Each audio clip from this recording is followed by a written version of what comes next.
Hello, my name is Erin, and I am an implementation manager for Adobe Acrobat Sign based in New York City. And today I'm going to spend a little bit of time walking through the account settings on the back end of Adobe Acrobat Sign. So these are housed in the account tab. This tab is only visible, and these account settings are only accessible to Sign account admins or account and privacy administrators. So those admins or administrators are defined in the admin console under your product profile. So if you're a typical end user, you're only going to see home, send, manage, and reports. If you are an admin, as defined as I just stated, you will be able to see this account tab. So that is where we're going to be spending some time today. Right now, obviously, I'm on the home page. This is the page that you're going to be seeing when you do log into this product. I might be toggling back and forth a little bit between the account settings and various spaces either here or otherwise accessible up here on the toolbar, just to kind of give you a little bit of a sense of what we are actively changing and how we're able to impact the interface and functionality of the product. And pardon any background noise, I am in Manhattan, so it can be a little bit loud sometimes. All right, so we're going to hop over into the account tab. And as I mentioned, this is only something that administrators are able to see. The one caveat to that is that this personal preferences panel here, this is where this will present for administrators. However, these settings are going to be accessible to anybody because they are kind of defined at a personal level. So we will walk through a couple of these, but predominantly we're going to be focusing on users, groups, and account settings. And you'll see that there's quite a list here of things to go through. And that is why we're putting this video together, because it does kind of help to have someone guide you through these a little bit. Most of them are fairly self-explanatory, and predominantly the default settings are suitable for most business purposes, but there are a few that I might recommend changing or that you might consider changing based on your organization's needs and the use cases that you're going to be developing. So on that note, I'm actually going to go up here and start in the users section, and you'll see that I have two users in here. One of them is me and one of them is a fictional character that is also me. Again, I'm working in a developer account, so most of this interface will look pretty much the same as what you're seeing if you're using an enterprise account. The few differences are, I'll point them out as we go through, but you're mostly going to be managing your users in the admin console. So you'll see that I have the ability here to add a user here. This is not something that you're going to see in your interface. You'll have a little icon of a person over here, and it will actually link you straight back to your admin console. So they are linked together pretty easily. You'll also see in the admin console, there's going to be a link that says Manage Adobe Sign that will bring you right back to this interface. There are a couple things that you will be able to manage at the user level here. Again, this is one of the places where it will look a little bit different for me than it will for you. But if I go in here as an admin, I can click on another user, and there are two things that I would be focused on defining for this user within this user's page. So the first one is going to be the auto-delegated signer section, and then the second one is going to be group membership. We'll talk a little bit more about groups in a couple of minutes, but the auto-delegated signer function is a pretty helpful one just to be aware of. You may not need it too frequently, but let's say that, and you'll see that I have a user that is not me currently selected. Let's say that Jesse is going out on family leave or out on an extended vacation or something like that. What I can do as an administrator is I can go in here and define another user to whom all contracts that are assigned to Jesse will be automatically delegated. And so that can obviously be helpful in terms of making sure that processing times stay low, et cetera, and that things don't just get backlogged with somebody that's out of office for an extended period of time, or even just a short period of time. So that's a helpful thing to be able to set. Users can also set this for themselves, which is why I pointed out that I'm currently looking at somebody else. I'm also able to do this for myself, but it's nice to be able to do it from an administrative level. The second thing that you'll see here is the group membership. Again, we'll talk more about groups in a couple of minutes, and this is perhaps not the best example because when you open your account, you will see that I've already made another group called HR. But by default, every user that is added to your account is going to be in a group just called default group. That's not something that you need to retain forever. You can ultimately make additional groups and move people into them. People can be members of multiple groups at once, but by default, that's what it's going to look like. So again, we'll talk more about groups in a minute, but if and when you do make additional groups, the way that you're able to add people to those groups is just by hitting this little plus button here. You'll see that I do have that default group here, so I can add this person back to that one. And you'll see I have this little mark as primary button here as well. And so what that basically is saying is that this is this person's primary group, and that is basically going to give that person default settings for when they log into the product and a default library of templates from which they can draw. Again, I'll be talking about this a little bit more in a couple of minutes, but a user does need to have a primary group because functionally these groups can have different settings and you can't apply two sets of settings to a single user at the same time. Over here, you'll see that there's a group admin column and a can send column. I have really not seen anybody turn off the can send button for group membership, but you can theoretically do that.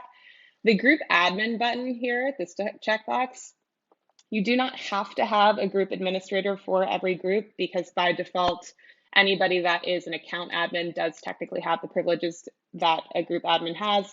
It's a level of administration that sits kind of between an account admin and an end user. So it's somebody that can control settings for and other things related to their group. They're also able to make workflows. Again, I'll repeat some of this as we're going through, but only administrators, so either account administrators or group administrators can build workflows. And that's because they're typically reserved for things that are kind of higher level business processes. So you do want to maintain a certain level of administrative control over them. So again, if you do need somebody ultimately to be able to make a workflow, they do have to be an admin at some level. And a lot of organizations that I have worked with will make those folks group admins so that they're only working within their own segment of the business, segment or segments. So again, those are really the two things that you're going to want to concern yourself with on this page. Everything else user-wise is really going to be managed in your admin console. And the one other thing that I would note on this page, just because it is a question that does come up sometimes, is that when you add folks to your product in the admin console, they may not immediately populate here. So if there's ever a discrepancy between what you're seeing there and what you're seeing here, it is most likely because they have not yet logged into the product. People are only going to populate on this page once they have logged in. So it shouldn't be something that you really need to concern yourself with. But again, if there is a gap there, you might want to just encourage people to check their emails for that link to log into the product. All right, so I mentioned groups a couple of times here, and I actually have three. So there are two kind of big uses for groups or applications for them or benefits for using them within the product. So the first really is that all of these account settings down here, if you look at all of these, and again, we're going to be going through most of these today, the majority of them can be customized at the group level. And so what that functionally allows you to do is it allows you to segment how different groups work. I've seen a lot of different applications of this. So anything from branding differences between groups to permissioning differences between groups to making one group 21 CFR Part 11 compliant and then not having those same strict standards applied to other groups. It's a pretty flexible thing. I've actually worked with someone recently that made a couple of groups just for individual users and only put one user in each of them because only that one person was allowed to use a particular workflow. So again, pretty flexible applications of groups, but they're just a good thing to be aware of. You certainly don't have to use them. You can just have everybody sitting in this default group, but I do find that they can be pretty helpful. And so the process for making a group is really straightforward. You just hit this plus button up here and you can create a group like that. I obviously have a couple already, and you saw that I was able to assign people to them on that users panel. And so again, let's take a look at the account settings. You see global settings, account setup, signature preferences, et cetera, et cetera. In order to look at the actual group settings, all I have to do is double click into one of these groups. So we'll take a look at finance, for example, and I just double clicked on that. And you'll actually see that I overrode the account settings for this page already. So I'm going to undo that. This is what you will typically see as soon as you open up this page. And you'll see that the settings that I just mentioned on the previous page are pretty much replicated here. So rather than global settings, it says group settings, group setup, users in group, et cetera, et cetera. And this box that I had checked up here, you'll see that basically all of the settings from the previous page cascade into this grayed out area down here. So this is indicating that this is still taking direction from the overall global settings. However, if I want to make an update to that and make perhaps, here's an example. Let's say that we want to turn off send in bulk, and we will dive into these a little bit more in the future, but let's turn off send in bulk for the account as a whole. And this is an example I'm using because I see people do it pretty frequently. And then let's go into the HR team. You'll see that send in bulk is now turned off here. So if I want HR to be able to send in bulk, and I don't want anybody else to be able to do that, I can go override account settings for this page, enable send in bulk, and then hit save. And so if I go back to the account level, you will see that that is still turned off here. And then if I go into the group, it's turned on. So that's a way that people tend to use this. I'm going to undo that right now just so that I can retain the functionality at the higher level, and we'll turn that back on here. But that's kind of one big area of benefit for using groups, is being able to customize the settings. So the second one is that templates and workflows can be saved at the group level. And so what that functionally means is that you can prevent anybody that is not in a group from using a specific template or workflow. The answer, or the example that I always go to for this one, is an offer letter. So if I were to make an offer letter workflow that has an offer letter template in it, I probably don't want anybody that's not in HR to be able to leverage that and send it out to people. And so what I could do is I could make a template and or a workflow for that offer letter, save it only to the HR group, and there, if I do that, then only the HR group members are going to be able to leverage that template and send that out. So that's kind of another way that people use that, and that's probably the more common way that I've seen people use groups, is for template and workflow segmentation. But the settings, I think, are really helpful as well. So before we dive into account settings, just because this is kind of useful for everybody, and it's probably also useful for admins to communicate to end users, there are a couple of things that are happening in personal preferences that might be worth just taking a quick look at. So the first one is notifications. These are probably not the default settings. I know I've toggled around with them a little bit, but I get a lot of questions about how do I control when I get emails. You really just do it right here. So there's a column that says get an email when all of these different actions occur. The events that are listed here are really just going to populate up here at the top. So I personally would be a little bit less, focused on adjusting any of those notifications. I think they're pretty helpful to have on the home page, and they're not actually coming into your inbox, so they probably won't be too annoying. But the email ones, if you want to adjust them, either increase when you're getting them or decrease when you're getting them, that's all accessible via this column here. So this page is worth taking a look at. I would also recommend going in and adding a signature. And then the last two things that I wanted to mention here are these view other accounts and share my account tabs.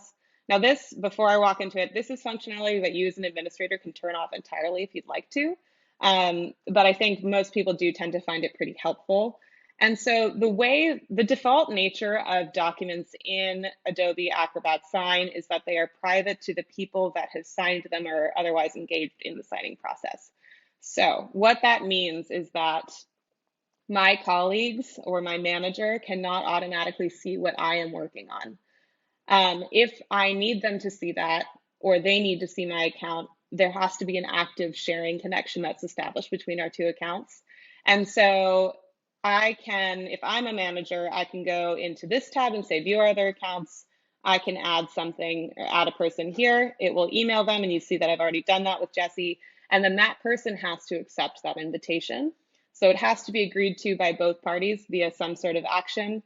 It can also go the other way. So I can share my account with a colleague or a manager via this tab here.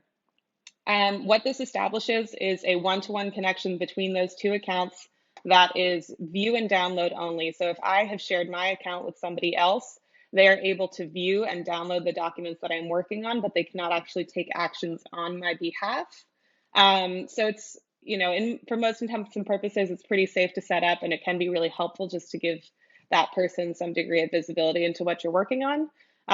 The other thing to note is it can be terminated at any time by either party. So again, it's a fairly safe thing to set up, and can be pretty helpful for just monitoring what's happening in someone's account. So again, everybody is going to have access to these personal preferences. It's just a good note to basically walk folks through that when they're getting set up, to make sure that they know where those things are. Okay, so we've been through users and groups. We're really going to dive into the account settings now. So I'm going to start in global settings. The settings that you're seeing here should be the defaults. I did my best to go back through and set them to what I normally see. These do, of course, change a little bit over time as new features and things roll out. So if it's been a little while since I recorded this video and you're seeing something slightly different, that is why. But for the most part, it should reflect what you are seeing pretty accurately. So the first thing that you're going to see here is actually specific to healthcare customers. You'll see that this is grayed out. I don't have the ability to check this myself. If you are a healthcare customer and are going to be processing PHI, you cannot upload it into the system until you have signed a business associate agreement with Adobe. That should be something that's familiar to you if you do work in that industry. And so once that has happened, our support team is basically able to go in and check this on your behalf. So it has to be done kind of in a very specific process, but that's what the setting is up here. Once that is checked, you're good to go. If you're not a healthcare customer, you can kind of just skip this section. The next three things here that you're seeing are kind of core functions of Sign. So self-signing workflows, send in bulk, and web forms. These are pretty helpful things to keep on for most purposes. You'll reduce the functionality of the product if you do turn them off. However, I have obviously worked with a lot of people that have turned certain features off from one day to the other. But this one here, so self-signing workflows, this is really, and actually we're going to jump back to the homepage just so I can show you where these are. And so fill and sign a document is accessible here. Publishing a web form is here. Send in bulk is here. And so fill and sign is something that allows you, as the person that is logged in, to apply your own signature to a document. You'll see that there are two different ways to do that. I actually have them both turned on, which I don't believe is the default. One of them is fill and sign, one of them is self-sign.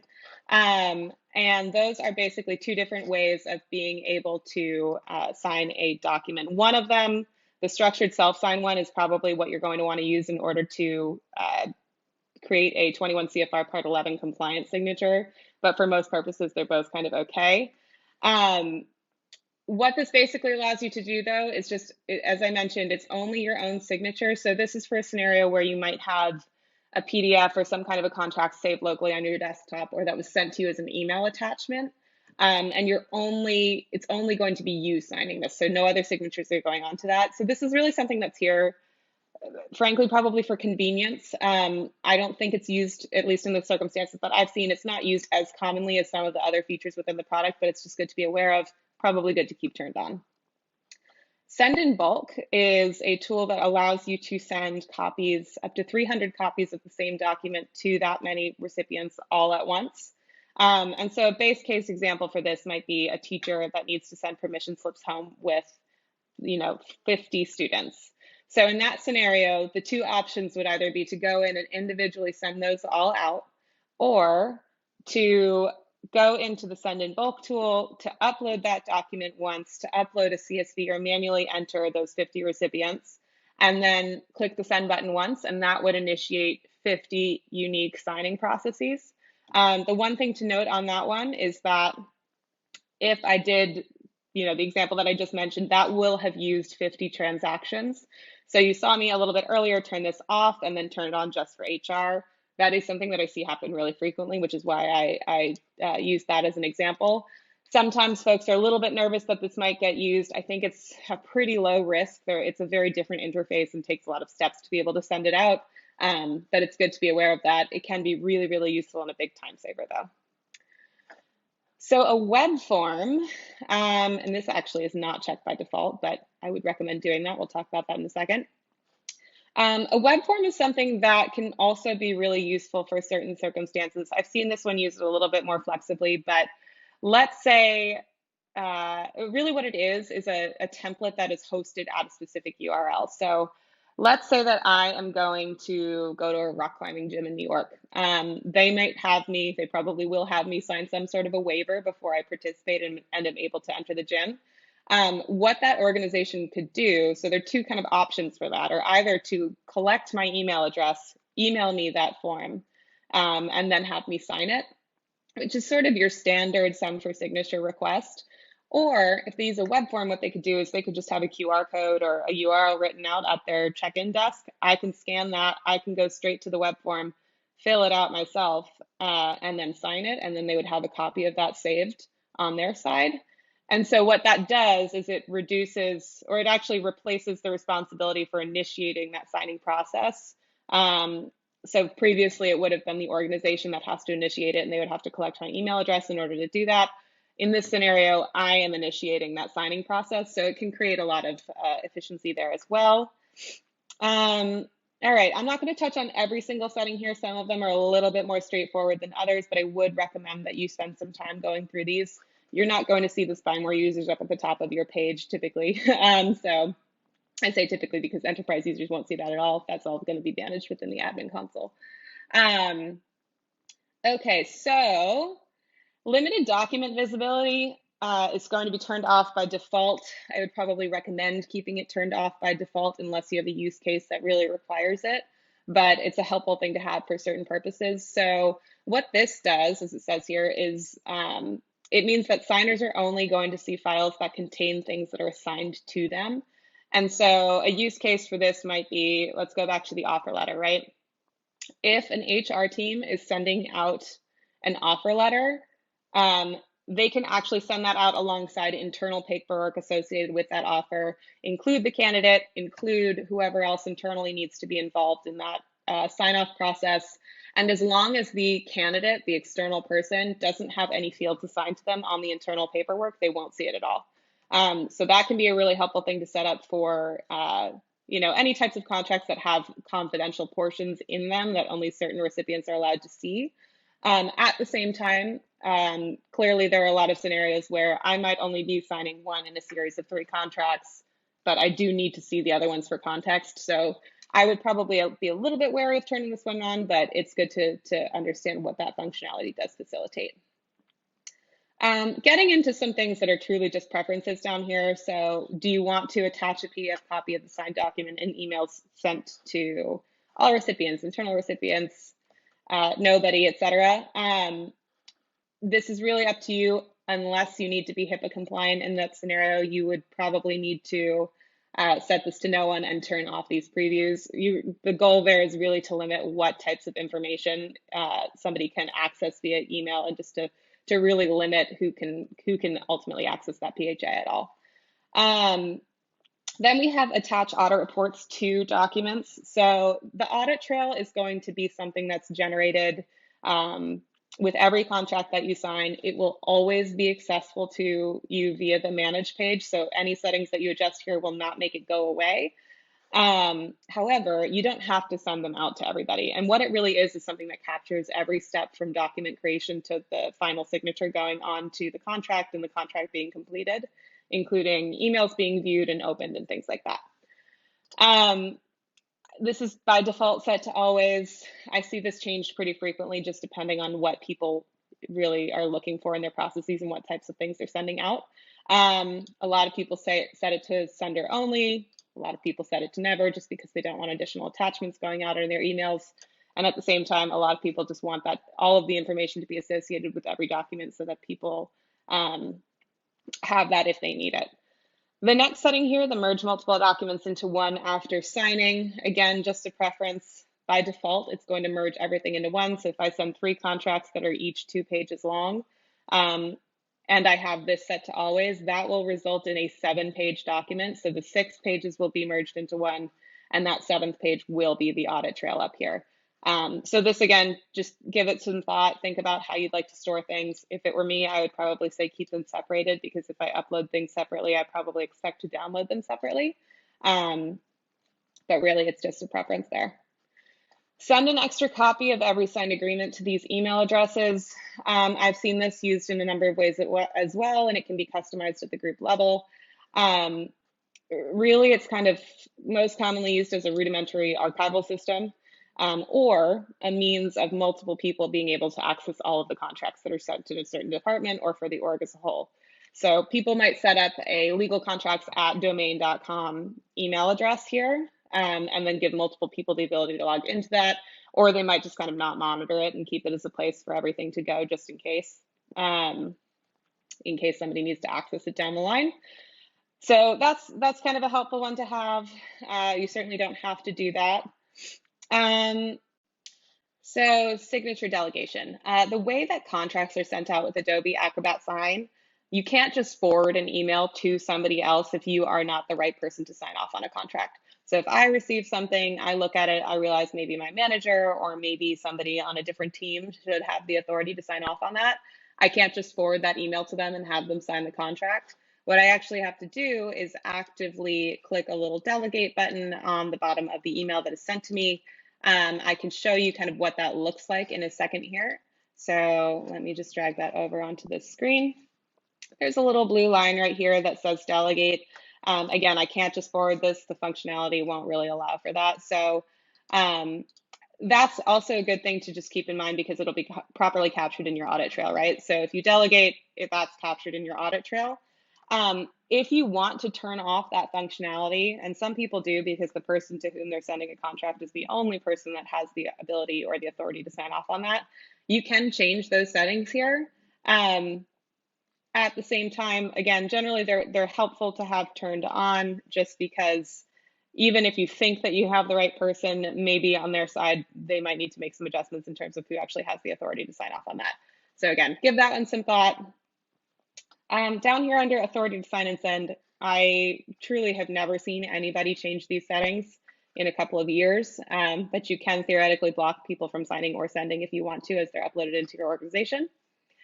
Down here, you can adjust your time zone. So I am, as I mentioned, in New York, so I'm going to update that to Eastern. I'm going to also pick a default date format. You don't have to do this, but it's probably pretty helpful to do. And then down here, as I mentioned a little bit earlier, you can have group administrators, and those again are defined in your users panel. If you want to control what those group administrators have the ability to do, this is where you would do that. So I would recommend taking a few minutes and looking through this. Down here under replace recipient. So if somebody, for example, if I send something to the wrong person or realize that that person's out of office or something like that, I, as the sender, have the ability to go into a document and replace who the recipient is. Again, how you choose to set this up is really up to you. I probably would leave it as either one of these, but then check this box so that you can create a little bit more flexibility for whoever ultimately is making that decision. So this just allows the sender to decide how they want to make this choice. Really, I think that's kind of okay. You can enable this new offering experience if you'd like to. This is a great new feature that was built out. So that's a good one to turn on probably. We'll go ahead and hit save here. And then I'm going to jump into account setup. So your company name is going to be pulled in directly from your contract. If, for example, you have an LLC or an LTD or something that's at the end of your name, you can adjust that. You can otherwise just adjust your company name. You can set it as your company name for all users in the account, which is probably wise. You can also go in here, and I would strongly recommend doing this, and enter a custom host name. So you'll see that I had one in here previously that I went in and deleted. And having this custom host name can be really helpful because it just instills a little bit more trust in both your users and any recipients that the content that they're getting from you is authentic. Fortunately, people are much more wary of phishing attempts these days and might go in and check those links. And if your business name is somehow in there, that's a good thing. This needs to be a minimum of 6 alphanumeric characters, so no spaces, no dashes, no special characters. And otherwise, you should be good to go on that one. So I would strongly recommend doing this. I would also strongly recommend uploading a logo here. Similar kind of logic. That logo is going to ultimately replace this Adobe Acrobat Sign logo at the top left. So it will sit right here. You'll have a vertical black bar and it will say powered by Adobe Acrobat Sign. So same logic there. All of your internal users are going to see that when they log into this experience. Anyone that's signing a document with you will also see your logo present when they're signing that document. So it's a good thing to do. So I'm going to go ahead and hit save. Excellent. And you'll see that this hasn't uploaded or updated yet, but it will when I log out and log back in, or frankly may upload a little bit later as we're going through the page. So I'm going to jump into signature preferences. So this page is really focused on electronic signatures. You'll see there are digital signatures here too. And the difference between these two, so we'll be going through both of them and really kind of focusing on electronic signatures here. But an electronic signature is really a broad term that's referring to any electronic process that indicates acceptance of an agreement or record. And a digital signature is a type of electronic signature. So really the difference between these is, and frankly, this is probably what most people use for most of their documents, especially in the United States. But typical e-signature solutions, so electronic signatures, the page on which we are right now, use common electronic authentication methods to verify signer identity, such as email address, corporate IDs, phone PINs, etc. And then if additional security is needed, multi-factor authentication may be used. The best electronic signature solutions demonstrate proof of signing using a secure process that includes an audit trail along the final document, which obviously we generate here. And then digital signatures, which are really controlled on this next tab here, use certificate-based digital IDs to authenticate signer identity and demonstrate proof of signing by binding each signature to the document with encryption. And validation occurs through trusted certificate authorities or trust service providers. So we'll talk a little bit more about kind of how you set these two different things up. But most of the folks with whom I have worked in the past couple of years have predominantly used electronic signatures. And I just differentiate between those here because they are just called signatures versus digital signatures. There's not an actual indicator here that these are electronic signatures, but again, we are working within Adobe Acrobat Sign, so they are. So just as a high level note, anything that you do change on this page, if you want to change anything on this page, and frankly, I think the default settings are pretty good, will not affect the compliance of your electronic signatures. So these are truly just preferences. The first setting that you see here is with regard to well-formatted signatures and initials. As a note, actually, as you're going through these, if you need to refer back to anything or you're going through on your own, there are little notes in here in these question marks that indicate what these things are. But what a well-formatted signature and initial system will look like is this Casey Jones signature up here at the top right. So this person has signed, and then their name and the date auto-populate in this blue section underneath their signature. So if I were to turn this off, and I'm not going to be able to see a demo of it here, but if I were to turn this off and somebody signs, you're only going to retain that black portion of the signature. Almost everybody that I've worked with keeps this turned on. And then I'll just make one note on those. If and when you're adding signatures to your documents, I would recommend making them a little bit taller, making that box a little bit taller than you think is necessary. Just because if you look at it here, it's functionally accommodating 1.5 lines of text. And so making it a little bit taller, just make sure that that signature is a little bit bigger. It really doesn't matter in terms of compliance, but a lot of people care about the aesthetics. And so it's just a note worth making because I do get questions about that sometimes. So this section here, allowing recipients to sign and initial by, these are all perfectly valid ways of applying an electronic signature to a document. I have had 1 or 2 folks in the past couple of years turn off the typing functionality. This is a perfectly valid way of applying a signature, but if you don't like the aesthetic, you can turn it off.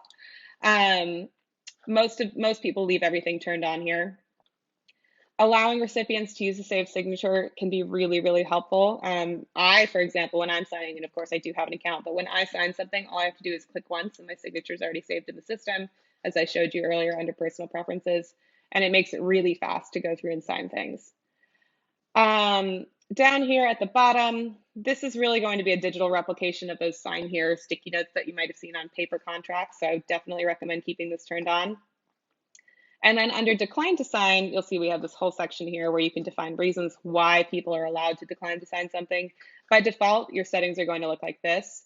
And what this is really saying is that a user can, or a recipient can decline to sign a document, but if they do, they have to provide a reason.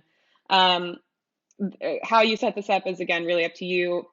I would say it's probably in your best interest to have this turned on in some capacity, just because otherwise, if somebody intends not to sign a document, it's either just going to be sitting in the ether forever, or you'll get a response as to why they don't intend to sign. So this is probably a good finalizing action for recipients to have just as an option. It really, again, depends on what you're sending out. And then down here at the bottom, there are some additional settings that I would recommend going through. I think the defaults are probably okay here, but you'll see there's an option, for example, to require signers to provide a job title or company name when signing. I have these turned off because if I were to turn these on, the system would actually enforce that. And if I forget to add a job title field when I send out a document, the system will add one manual or automatically for me. And I don't really like when that happens. So I have them turned off. They are off by default, but if you need to turn those on, you certainly can. So we'll hit save here, and then we'll jump into digital signatures. So these are going to be turned off by default. If and when you do need to turn them on, there are basically two different ways that these can be generated. So one of them is within Acrobat. One of them is by leveraging one of these many cloud signature providers. If you download and sign with Acrobat, so the keyword here is download, it is going to bring you outside of the web application. You will have to generate that digital signature within Acrobat, and then it will automatically sync back to Adobe Acrobat Sign. So you don't have to re-upload or anything, but you will temporarily have to leave the system, or recipients will temporarily have to leave the system. And cloud signature providers will keep you entirely within the web space. So I'm not going to turn these on right now because I don't need them. You probably don't need to turn them on if you don't need them. So we'll kind of jump to the next section here. So report settings. We have a new report experience that was recently released, so I'm actually going to turn that on. And I should be able to see that over on my reports tab if I jump over there in a couple of minutes. But that's a good thing worth turning on. If you have classic reporting set up, this is where you're basically able to control who can see what and what your performance goals are, which really just controls your color coding. So would recommend taking a look at this if you stick with the classic report settings page or the classic reporting page. And we will jump now to security settings. Your security settings page will look a little bit different than what I have here. But really the types of things that you might want to give some thought to are, web session duration. So it's defaulting to 60. If you work in healthcare, you should probably set that to 5 minutes. Things like that, thinking about PDF encryption type, etc. You remember earlier I talked about account sharing and how that was set up. If you want to restrict how that works or turn it off entirely, you can do that. I'm going to leave it on both for now because I like having it and it's a nice thing to be able to demo. But again, this page, not going to give too much advice on security settings, but I would recommend that you do take some time going through those. Okay, now jumping to send settings. And this is another page on which these little question marks are going to be pretty helpful, especially if you're referring back to this later. So this is actually off by default, so I'll save that there. I just have the home page come up as a default when people are logging in. I think it's helpful, but you can have people go straight to the send page if you want to when they're logging into this experience. Down here, we have allowed recipient roles. So, I'm actually going to jump over to our send page just to give you a sense of the types of things we might be changing here. So I'm going to go ahead and add myself to this send. I'm not actually going to be sending anything out here, but that allows me to populate my identity authentication method over here on the right. So the first thing that you're going to see here is a drop down. This is the role that this person's going to be playing in this signing process. You'll see I only have 2 options here, a signer and approver. There are 4 additional options that we can activate if we have a purpose for them. And those are going to be controlled in the settings. Over here, this is not saying that this is being sent out via email. It will be sent out via email, but that's not what this is indicating. What this is the means by which we are going to be authenticating this person's identity. So the ones that are going to be turned on by default are email, password, and KBA. Email's your default. It's what almost everybody that I have worked with uses unless they have a certain type of compliance that they're working with. A password is a password that is set by the sender and needs to be entered by the recipient. And then KBA is knowledge-based authentication. So you might have seen this with financial institutions or things like that before, where it says, hi, which of these 4 streets have you never lived on, etc. Most people that I work with turn this off, so we can talk about that in a little bit as well. You'll always have the ability to add a CC here. There are a couple of options that you'll see over here on the side. There are additional options that we can activate if we want to, and we can also automatically set a reminder if we'd like to. And then this little box at the bottom is unchecked by default. You'll see if I check this, that button changes from a send to a next. What that is doing is automatically turning on the ability to go to the authoring environment. And so I normally recommend turning that on. It's okay to send things out if you've already pre-built a template, but if you haven't done that, it's really in your best interest to have this turned on so you actually have the ability to go in and build that template prior to sending it out. So those are some of the things that we're going to talk through now. And again, I'm going to go back to our account page, going to jump into send settings, and we'll jump back to allowed recipient roles. So that's where I was seeing the signer and the approver role. Signer, you'll see, isn't listed here. It's something that is on by default, and you can't turn it off because it's one of the core functions of this product. We also have delegators, acceptors, certified recipients, and form fillers. So again, these are really helpful to go back and look at when you are making these decisions, unless you're making them right now. An approver is somebody that does not have to place a signature on the document. They can, but they do not have to. All they really have to do at a minimum is scroll to the bottom, indicate that they approve of the document, and then type their name into a box and say approve. Skipping one here for a second, acceptors, mechanically, it works very similarly, but they're not actually approving of the document. They're just accepting it. A delegator can be a pretty helpful field to have, and you'll see that, again, worth taking a look at this one because it's a little bit more complicated. But let's say that I am working with a contact from an organization and I have a new contract that I need somebody from their finance team to sign, but I haven't been working with anybody from finance. What I can do is send it to my contact, but assign them as a delegator. And what they will then have to do is go in and identify the appropriate person internally who has the authority to sign off on that document. So it's basically saying, hi, I know you're probably not the right person to sign this, but you do know who is, so can you please get this to them? So that's what a delegator can do. A certified recipient, as you see here, is required to view and acknowledge receipt of the document. And then a form filler doesn't have to sign anything. They just have to fill out parts of a form. So that can be useful to turn on as well. And you'll see that if I do turn these on, and then I go back to that send page, now I have an additional thing here. So that's kind of what we're going to be influencing here. I might add another checkbox option down here, which we will get to in a little bit. And we'll go back to our send settings. Okay, required fields. I would probably recommend turning this on. This is pretty specific in terms of when it's relevant, but when a required field can be filled out by anyone, you can assign a field to anybody, and then whoever gets to it first has the authority to fill it out. This is saying that you should only mark it as required if it is not filled in at the time when the final signer is signing, which I think personally makes sense to do. Otherwise, if you make something required, assign it to anyone, and then send it out, it will require the first person to fill it out, in which case you might as well just be assigning it to the first person. So I would turn that one on if it were me. Attaching documents, you can go in and define, where people are able to attach things from. So I'd recommend taking some time to look at that and make sure it aligns with your organization's preferences.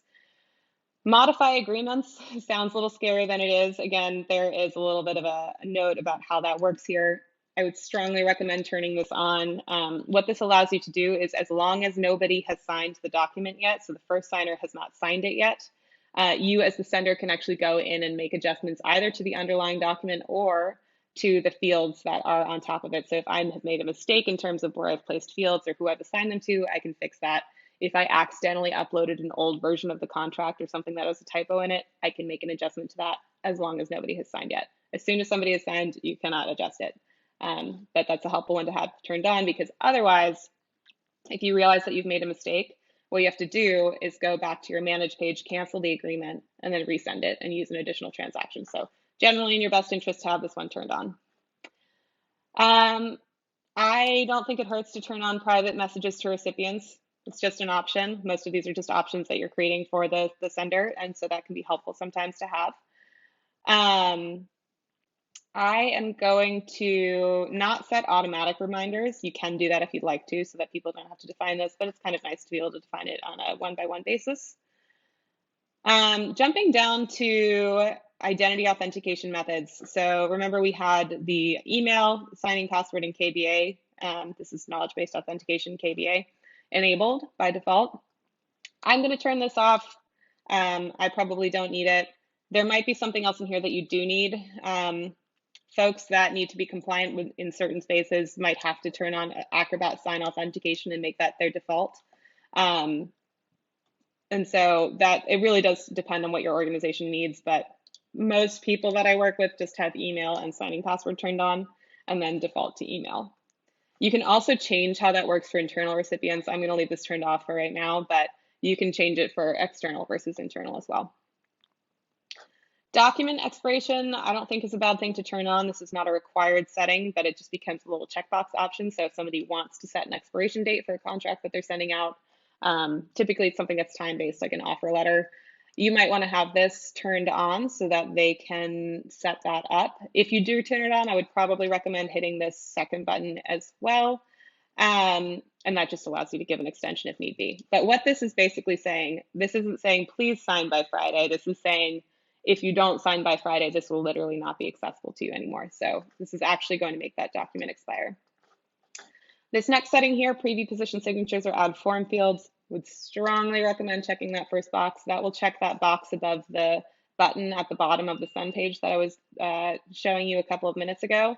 And I'll show you what the send page looks like after we've gotten through this page, but would strongly recommend turning that one on. Liquid mode makes PDFs render in a little bit more of a mobile friendly way. So I would probably turn that on as well because you never know where people are signing. And then we'll hit save here. Same upload options down the bottom as we kind of saw earlier. So I would probably take a look here and make sure that that's aligned as well. So let's turn on OneDrive. And then back to the send page, you'll see that this box is now checked. We have a completion deadline option over here. If I do add me, you'll see that there are those three that we saw before, and now I don't have KBA over here. So that's really what you're influencing. You can also change this on a group by group basis. Jumping down to message templates, which actually also influences that send page. If I want to do these, I can enable a message template. I can add one here. I'm just going to call it, as we have there, lorem ipsum. This is a message template. We'll hit save, and basically what that's going to do is in our send page, we'll now have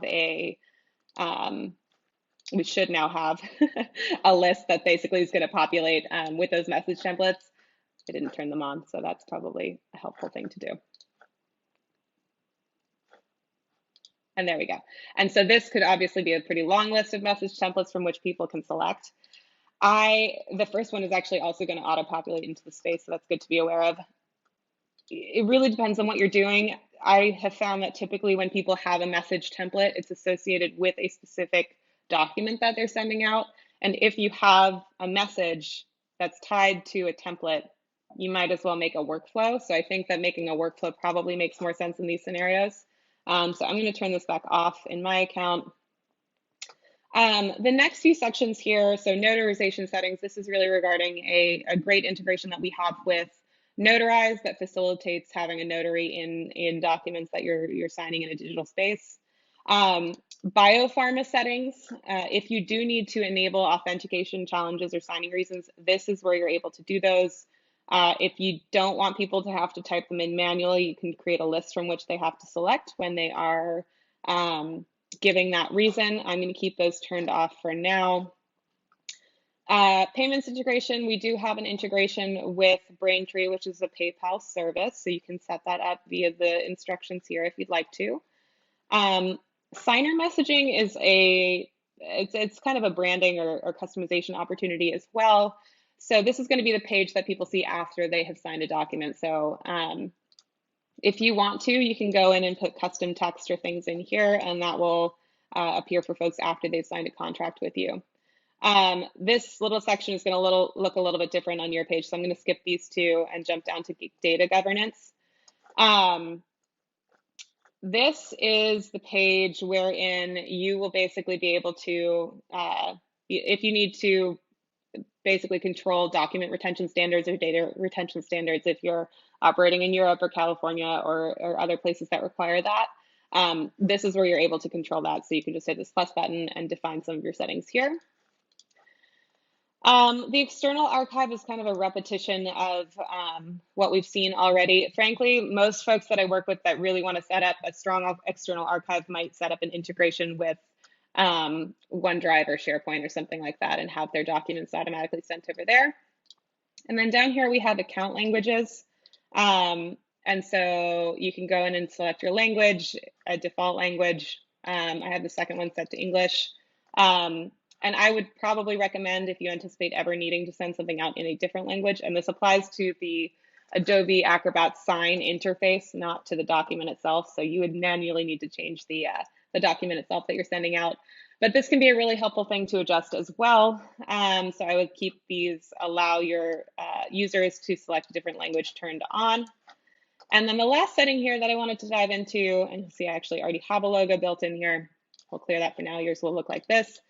The email settings. So as you saw before, when emails are being sent out, and I can actually grab one of those quickly in a minute here. When an email is sent out, it is going to have Adobe Acrobat sign branding on it. And so it will look kind of like this. So it's going to have our logo here, Adobe up here, and that's kind of what it will look like. Again, for similar reasons that we saw up here in the account setup, I would recommend that you upload your own logo here.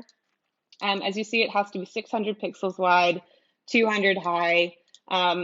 Maybe worth reaching out to your design team if you do have one, or a design resource if you have one, to make that. I would strongly recommend making it exactly that size and centering your logo on it. Otherwise, your logo will probably be left aligned when the email gets sent out. You can also put custom legal copy if there's anything that you need to include in that email when you're sending it out. That will populate down here at the bottom, down here. So that's a good thing to be aware of as well. The footer, you can do a custom footer. I would probably be less concerned about that. It's really the most important to have that logo up there at the top, just so that when somebody does receive that email in order to sign something, there's that initial level of trust that's established because your logo is in the email that's being sent out rather than just ours.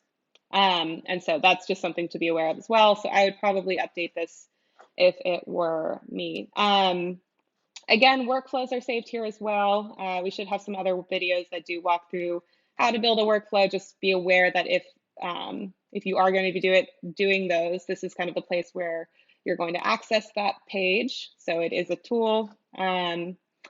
And yeah, that's really it in terms of account settings. It is worth going through these. There's obviously a lot that is not turned on by default that you might be interested in setting up. And I hope that that was helpful. We do have a lot of other great resources available at HelpX if you do need them. But appreciate your time today. Thanks for joining.